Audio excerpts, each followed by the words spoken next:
Hi there. Everyone's already brought up Robert Stack, so I'm not gonna. But you did mention earlier that when you guys started in voice acting, they told you, it's not a celebrity game, you don't get a limo and whatnot. Mm-hmm. And when they did the movie, that kind of marked a big shift in that industry, where you got big names there. You got like Jeff Nelson and Leonard Nimoy and Orson Welles. What was it like going into that environment all of a sudden, where you got Spock sitting here next to you, and you're like, I just did a cartoon last week? Well, I don't know how it was for Jack. I only worked with two of the celebrities. I worked with Judd Nelson and Lionel Stander. And I have one good Lionel Stander story, if you like, but I didn't meet or work with any of the other folks. I don't know about... Nobody did.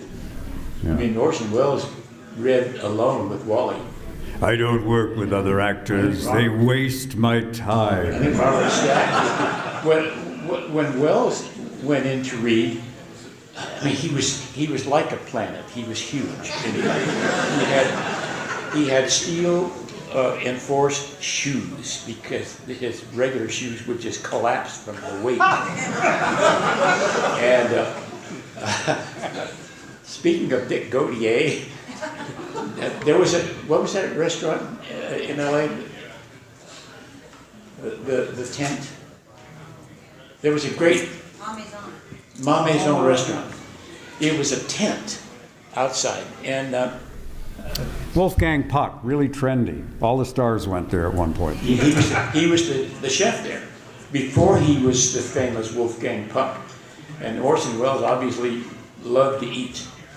So Dick Gautier said there was a friend of his who went there, and he noticed that Welles was in the corner eating, and he thought, oh my God, I'm such a great fan of Orson Welles. I wish I could go and speak to him and just shake his hand.